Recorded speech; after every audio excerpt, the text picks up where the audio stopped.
now.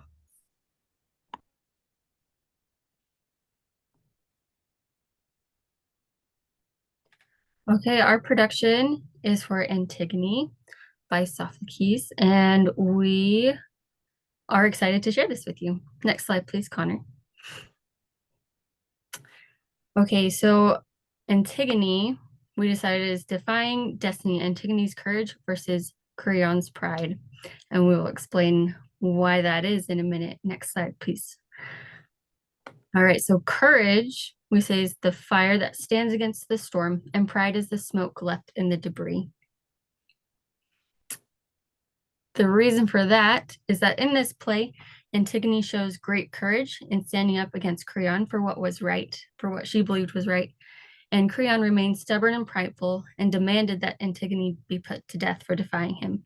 In the end, his pride led to him being left alone with no more loved ones around him. All right, next slide. Thank you. So the basic overview of this play is that Antigone, she had two brothers who both passed away in the beginning of the play. And one was given an honorable burial while the other was not. And she thought that they should both be buried. She thought it was not right and not just to her brother who was not buried, that he should just be left that way. So she decided to bury him herself, and she was caught doing so.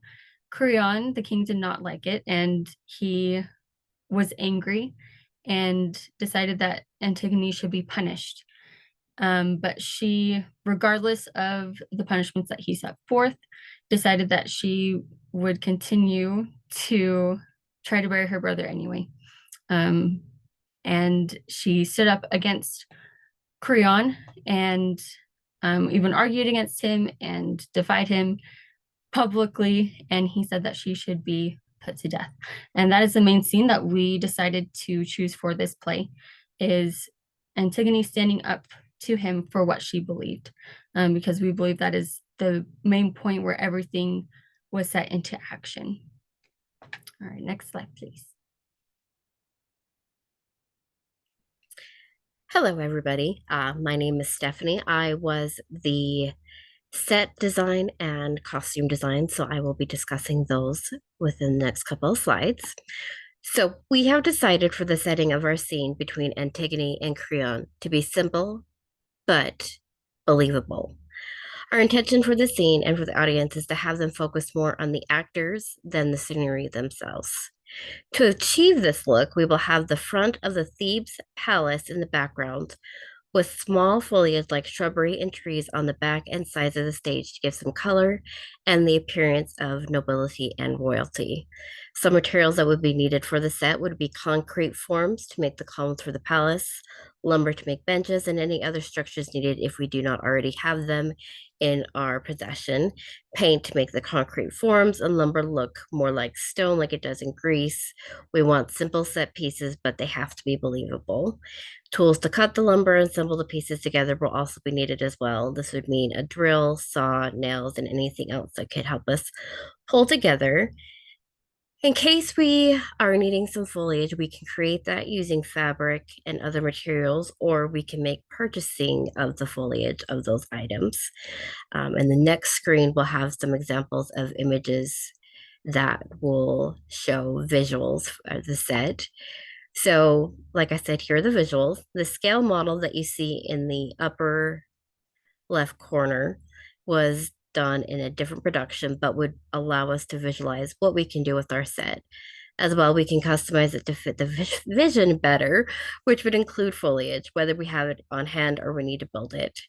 There have been visuals provided on what foliage would look best for the design, which I believe is showing the head shrubbery and those two trees. I think those would fit more of what it looked like in Greece times, in ancient Greece as well. With using a proscenium stage, we can achieve the right look for the set. As well, we can add benches to design and add a visual of that bench has been included in this slide as well.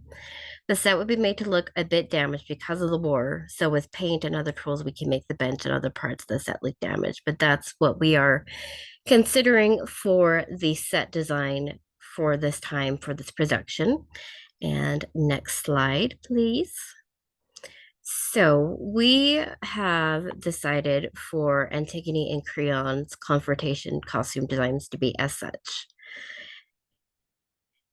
We're wanting to show the difference in their personalities and their stations in Greek society. Antigone is grieving the loss of her brothers, and especially dealing with not being able to give the proper burial to Polynices, and is dealing with Creon's decree that he is not allowed that honorable burial, which goes against everything she believes in.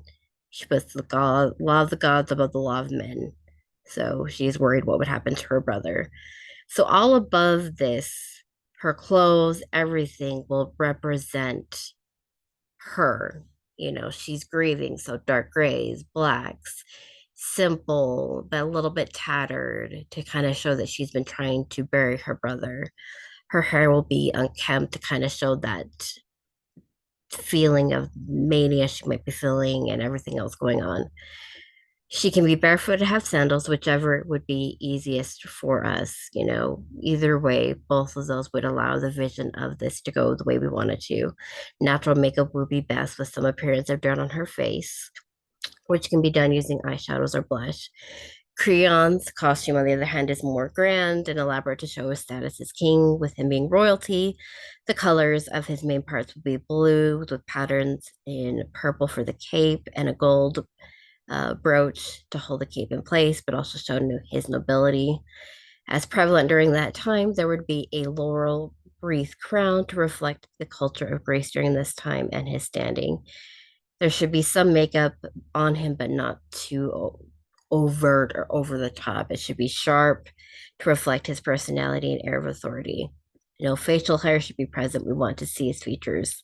But again, authority and nobility in the makeup. And the next two slides will show visuals of what I was thinking for the costume. So for Antigone, we have this very simple, excuse me, I'm sorry, I'm losing my voice a little bit. Very simple looking costume, and it shows the colors down here in the bottom left hand corner. Just very simple. Her hair, very unkempt dirt. So, this is just kind of visually what I was talking about. And then on the next slide would be for Creon. Again, visually very regal, patterned. And I saw this image that had been used in a different production, and the only things I would change is the colors to be those blue and purple reflected in the slide. And then we have to the right are images of the inspiration for the laurel crown wreath and the fibula brooch that would be used to hold the cape in place. And these are things that we can make ourselves or, if needed, outsource and get at another location or another company. But I thought that these would be very poignant but very simple ways to show the differences between the two. So thank you so much for that. And that was the costume and set designs for this scene between Antigone and Creon. And lastly, real quickly, we just have the character analysis for Antigone.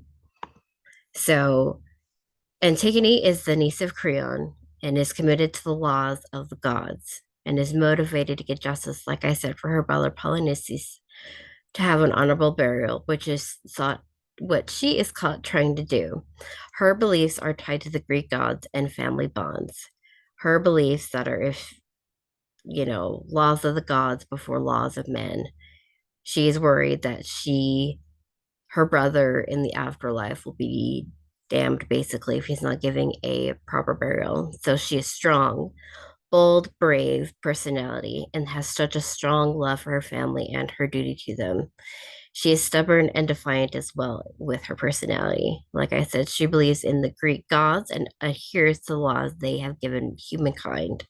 Honor is a key part of who she is as well. Going on to, like I said, her conflict with Creon and his need to put politics and state over their family and the honorable burial that Polyneices deserves, but again is denied by him. Antigone loves her brother so much and wants him to find peace because without an honorable burial, like I said, his soul would be suffering and it goes against the laws of the gods. Despite this and what happens with Creon and his decision to have her punished, there is growth with Antigone. She learns to accept her fate of death and becomes a more courageous woman. She wants to give her life in honor of her family, and she's willing to die for what she believes is morally right for her family and for her brother. And so that is the analysis of Antigone as a character for the actors. And that is my part. Moving on to our next person. Thank you, Stephanie. Thanks, Erin. Connor, I was over the lighting design and the character analysis for Creon. So I'll jump right into Creon as a character just because Stephanie did a great job describing Antigone. And when you think of Creon, just think of a complete contrast to who Antigone was. They have completely different values. A little background, Creon is the ruler of Thebes that we've gone into. And this is just in Greek legend as well. He is strict, authoritative, values law and order above all else. And as we see in the story of Antigone, he values all of that above his family, even. His motivation, he believes that allowing Antigone to defy his edict by burying her brother would undermine his authority. And as king, you really don't want someone to be undermining any authority, any decree, because it ruins, it destabilizes the kingdom that he set up, the entire state.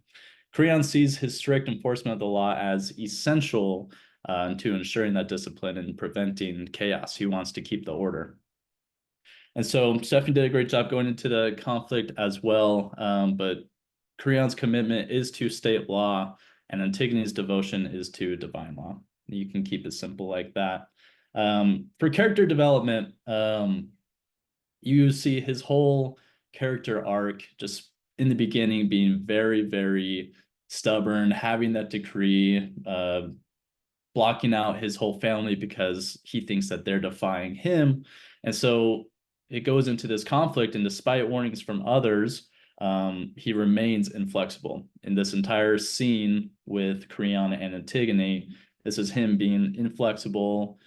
He's not moving his position at all.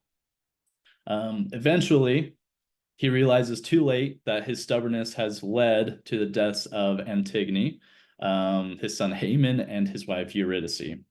So by the end, with his stubbornness, with his pride, he's left a broken man with no family.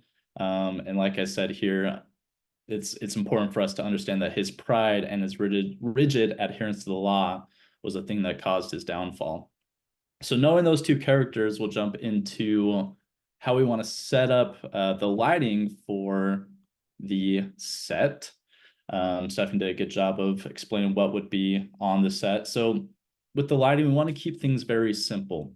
I mean, it's just the two characters that are on stage, Antigone and Creon. And so we want to be able to define them in the proper lighting. We want to keep it simple, like I said. We'll suggest a cold, sort of bluish tone that you can see in the picture here on the left.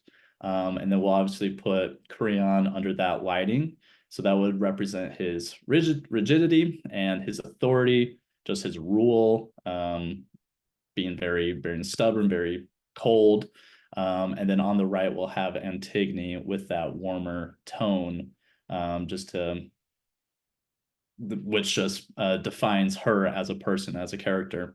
With the background, I mean, we want to keep everything as close to semi-blacked out as we can. The only sort of lighting we have are these spotlights here. So for that reason, we want to use those shadows that will be cast onto the characters to highlight the gravity of this whole confrontation that we're having. The goal is, I mean, just to focus on the expressions of the characters. We're not trying to let the audience focus on anything else except Creon and Antigone in this scene. Going forward, like I mentioned, we want to use spotlights to focus on them. We want to see their expressions. We want to dim that background. And with the script itself, we want to be able to synchronize any of those lighting changes that we have to reflect the key dialogue changes, the climax, to be able to, for us as the audience, to be able to understand how dramatic this scene really is. And so that's our idea for the set and for the lighting, and for the characters themselves.